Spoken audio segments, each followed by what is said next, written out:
Welcome back to my YouTube channel daily homeo. और मैं doctor Anupama आपका स्वागत करती है। आज का मेरा टॉपिक है फिस्चुला।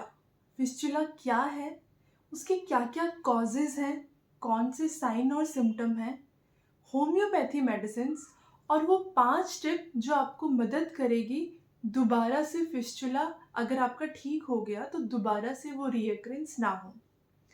सबसे पहले आप ये जान लीजिए कि फिस्चुला क्या है। देखिए, फिस्चुला का मतलब है एक एबनॉर्मल ओपनिंग जो दो ऑर्गन के बीच में भी हो सकती है और एक ऑर्गन से जो बॉडी का सरफेस है उसके जो आउटर पार्ट होता है वहाँ पे भी। ये एक तरह का पैसेज है जहाँ से एक लिक्विड कंटेंट अंदर से बाहर की तरफ आता है और वो एक पस या लिक्विड हल्का सा चिपचिपा पदार्थ होता है।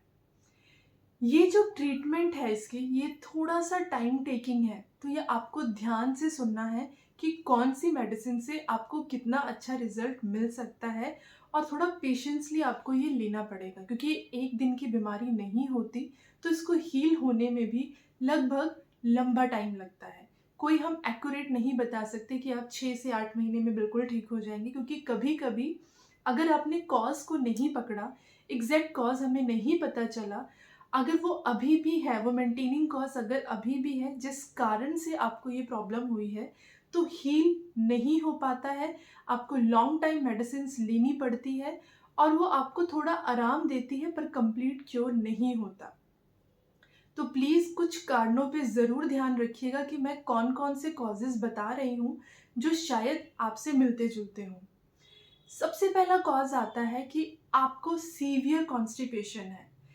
कॉन्स्टिपेशन का मतलब आपका जो स्टूल है वो डेली पास आउट नहीं होता, इसी के साथ-साथ वो बहुत ज़्यादा हार्ड स्टूल है, बहुत सख्त है, आपको बहुत प्रेशर लगाना पड़ रहा है।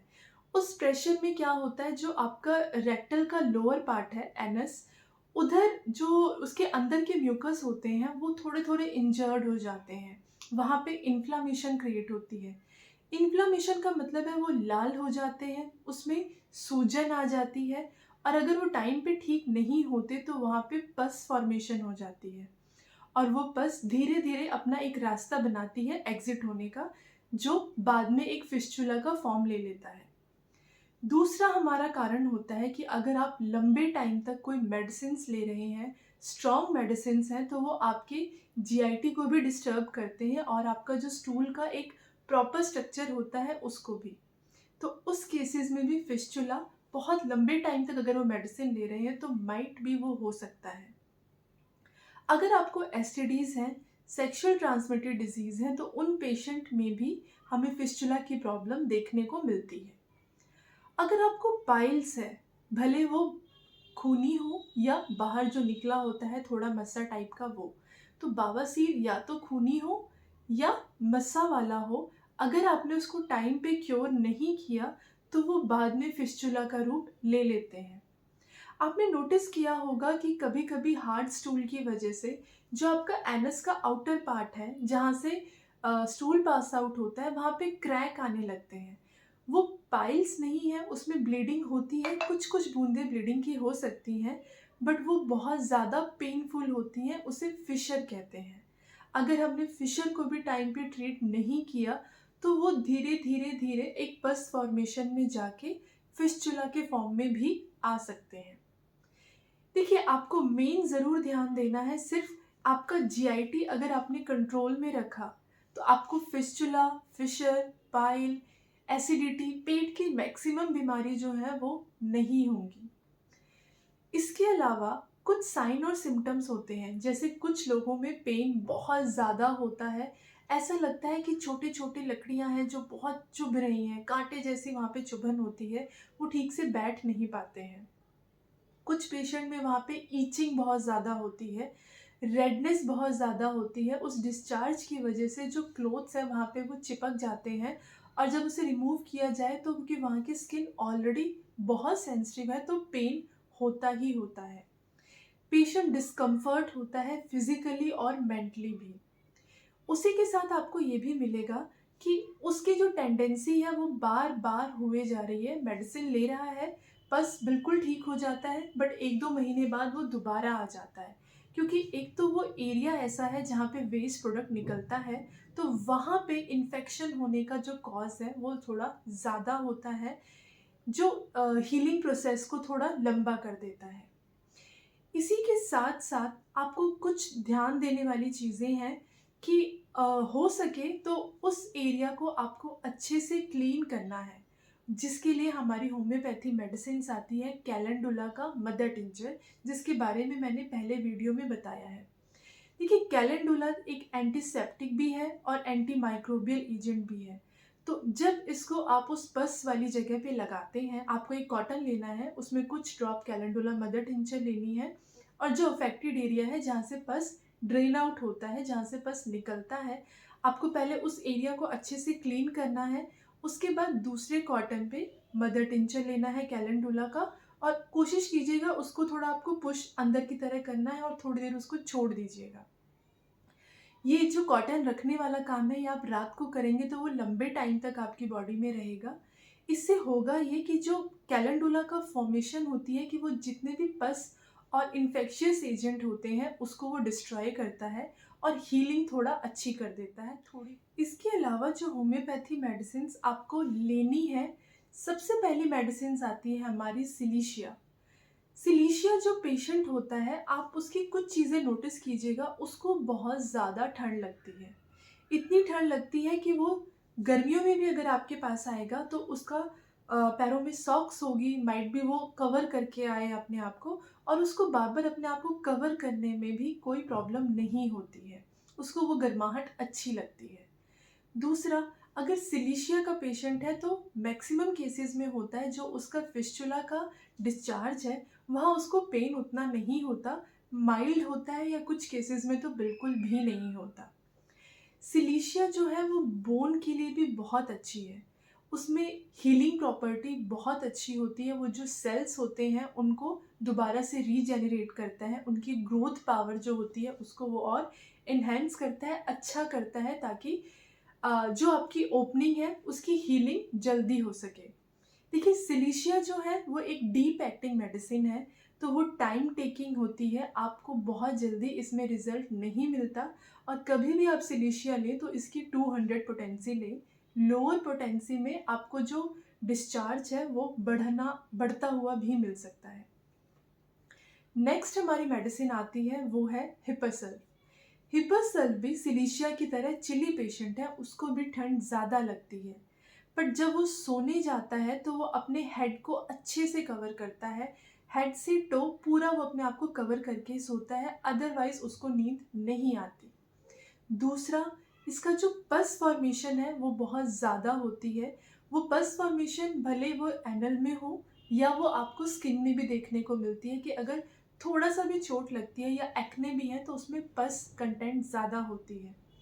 हिपसल्फ भी डीप एक्टिंग मेडिसिन है, आप इसको लेकिन लंबे टाइम तक मत लीजिएगा, एक बार डॉक्टर से सलाह करने के बाद ही इसको यूज़ करना है। नेक्स्ट हमारी मेडिसिन आती है मायरेस्टिका। मायरेस्टिका का आपको मदर टिंचर लेना होगा। स्टार्टिंग में जब आप स्टार्ट करें तो 10 ड्रॉप से स्टार्ट करें। अगर आपको उससे आराम मिल रहा है तो आपको इसकी ड्रॉप की क्वांटिटी कम करनी है। अगर आपको लग रहा है कि केस अभी भी वैसा है, उतना ही डिस्चार्ज है, वही सारी कंप्लेन है, ईचिंग और पेन, तो आप पोटेंसी जो है जो ड्रॉप है वो आप बढ़ा सकते हैं, 10 से 15 ड्रॉप कर सकते हैं और ये 3 टाइम आपको लेना है आधे कप पानी में। जो मायरेस्टिका है इसका मदर टिंचर बहुत अच्छा काम करता है, स्पेशली फिस्चुला के लिए। इसमें एंटीसेप्टिक प्रॉपर्टी है। अगर आपके सेल में कोई इन्फ्लामेशन है, आपका जो पेरिटोनियम जो वहाँ पे स्किन एक लेयर होती है सेल के पास, उसमें अगर इन्फ्लामेशंस हो गई हैं तो भी ये बहुत अच्छा रिजल्ट शो करता है और इसकी रिकवरी जो सेल्स होते हैं, स्किन्स होती हैं, उनकी ज़्यादा अच्छी देखने को मिली है। हिपरसल्फ और सिलीशिया से अगर आपको मदद नहीं मिल रही है तो आपको मायरेस्टिका का मदर टिंचर यूज़ करना होगा, स्टार्टिंग में 10 ड्रॉप 3 बार। नेक्स्ट हमारी मेडिसिन आती है नाइट्रिक एसिड। नाइट्रिक एसिड का जो पेन है वो बहुत ज़्यादा होता है। ऐसा लगता है कि वहाँ पे छोटे बहुत सारे कांटे आपको चुभ रहे हैं, जो आपको फिशर में भी देखने को मिलता है। उसमें हल्की सी ब्लीडिंग भी हो सकती है। पेशेंट जब बैठेगा तो उसको डिस्कम्फर्ट हो सकता है। डिस्कम्फर्ट के साथ साथ जो पेशेंट बहुत इरिटेटिंग नेचर का होता है और उसको स्किन की ज़्यादातर कंप्लेन होती है। स्किन पे ब्लिस्टर हो सकते हैं, छोटे छोटे दाने जिसमें छोटे छोटे पस हो सकते हैं, ईचिंग बहुत ज़्यादा होती है, फिशर होता है, पाइल्स होती हैं उस पेशेंट में। तो उसमें ये नाइट्रिक एसिड आपको 30 पोटेंसी में लेना है, दिन में 3 बार इसकी 2 बूंद 2 चम्मच पानी में अच्छे से डिज़ोल्व करके फिर लीजिएगा। इसी के साथ मैं आपको वो 5 टिप भी शेयर कर रही हूँ। अगर आपने सर्जरी करवाई है फिस्चुला से ठीक होने की, पर उसके बावजूद कुछ सालों बाद वहाँ फिस्चुला दोबारा आ गया है, तो देखिए कुछ 5 चीज़ें अगर आपने ज़िंदगी में बाँध ली कि मुझे इसको नियमित रूप से करना है, मैं स्ट्रिक्ट रहूँगा इस पे, इसमें कोई डिले नहीं आएगा, तो आपको बार-बार फिस्चुला की प्रॉब्लम से छुटकारा मिल सकता है। सबसे पहली बात है कि आपको जो वेजिटेबल्स और फ्रूट्स हैं, वो हाई फाइबर वाले लेने ही लेने हैं और वो डेली लेने हैं, इसमें आपको कॉम्प्रोमाइज़ नहीं करना है। मैंने एक वीडियो भी बनाई है एसिडिटी की, उसमें मैंने आपको प्रॉपरली बताया है कि डाइजेस्टिव ट्रैक हमारा कैसे काम करता है और किस फूड में ज़्यादा हमें फाइबर मिलेंगे। तो आप उस वीडियो को ज़रूर देख लीजिएगा। सेकंड हमारा टॉपिक आता है पानी। पानी आपको अच्छी मात्रा में लेना है क्योंकि आजकल गर्मियों का सीज़न है, तो बॉडी में वैसे भी स्वेटिंग के थ्रू, पसीने के थ्रू पानी निकल ही जाता है। अगर आप 2 या 3 लीटर पानी पी रहे हैं तो उसको बढ़ा के 4 से 5 कर लीजिएगा। उससे आपका जो स्टूल है वो थोड़ा सॉफ्ट हो जाएगा। नेक्स्ट आता है हमारा सबसे मेन एक्सरसाइज, जो आजकल बहुत रेयरेस्ट जो लोग हैं वही करते हैं, या जो खुद झेलते हैं प्रॉब्लम, उनको पता है ये बहुत मैंडेटरी है, सिर्फ वो करते हैं। अदरवाइज सबकी लाइफस्टाइल बदल गई है, वो खाते हैं और सो जाते हैं। अगर आप एक्सरसाइज नहीं करेंगे तो आपका जो बॉडी का हर एक ऑर्गन है वो भी प्रॉपर काम नहीं करेगा और आपको ऐसी ही सारी प्रॉब्लम्स आती रहेंगी। नेक्स्ट आता है मसाज। आपको जो अपना एब्डोमेन है, जो पेट का एरिया है, हल्का सा कोई भी तेल, सरसों का तेल हो या आपका कोकोनट ऑयल हो, हल्का सा उसे गर्म करके आपको उसको सर्कुलर मोशन में मसाज करना है। इससे आपका जो जीआईटी है वो भी अच्छा रहता है और उसकी जो मूवमेंट होती है हमारे इंटेस्टाइन की, वो प्रॉपर होती है। उसके बाद हमारे पास आता है जो सबसे मेन है। आप वॉशरूम में बहुत टाइम लगाते हैं क्योंकि आप वर्किंग हैं, आपको सुबह फ्रेश अप होना है, तो आप प्रेशर देते हैं, बहुत हार्ड प्रेशर देते हैं। देखिए उससे सिर्फ यही होता है कि जब आप बहुत ज़्यादा प्रेशर देंगे तो जो आपका रेक्टम एरिया है, उसका जो लोअर पार्ट है एनस, वहाँ पे भी बहुत ज़्यादा प्रेशर पड़ेगा और जब वो पास आउट नहीं होगा तो जो उसकी स्किन है उसमें वो क्रैक ले आएगा। वो बहुत ज़्यादा पेनफुल होते हैं, वो एक फिशर का रूप ले लेते हैं। अगर आपने उसको टाइम पे ट्रीट नहीं किया और लंबे टाइम तक उसको ऐसे ही छोड़ दिया तो वो फिस्चुला का फॉर्म ले लेते हैं। तो हो सके तो जब तक आपको प्रेशर ना बना हो, आपको वॉशरूम में नहीं जाना। इन केस आपको लग रहा है कि बहुत अर्जेंसी है तो थोड़ा सा गुनगुना पानी आपको लेना है। और ये जो 5 टिप है अगर आप डेली फॉलो करेंगे तो आपको ये जो हार्ड स्टूल की प्रॉब्लम है, ये जो कॉन्स्टिपेशन की प्रॉब्लम है, ये नहीं होगी, आपको ये आराम मिलेगा। ये जो टिप्स हैं अगर आपने हफ्ते भर फॉलो किया और आपने सोचा कि अब मैं बिल्कुल ठीक हूँ, अब मुझे नहीं करना या मैं 1-2 दिन डिले कर लेता हूँ, तो आप ये ज़रूर जान लें कि ये जो प्रॉपर्टी आपकी एक बैलेंस वे में चल रही है वो डिस्टर्ब हो जाएगी। फिर आपको दोबारा स्टार्ट करना पड़ेगा और अब जो प्रॉब्लम होगी वो पहले की प्रॉब्लम के अकॉर्डिंग थोड़ी बड़ी हुई होगी। तो थोड़ा आपको सीरियस रहना है और अपने हेल्थ पे ध्यान देना है और इस रूल को स्ट्रिक्टली फॉलो कीजिएगा। कोई भी आपकी क्वेरी है तो आप मुझे कमेंट कर सकते हैं, मैं आपको रिप्लाई करूँगी। अपना ध्यान रखें और खुश रहें और लाइक सब्सक्राइब करना ना भूलें। धन्यवाद।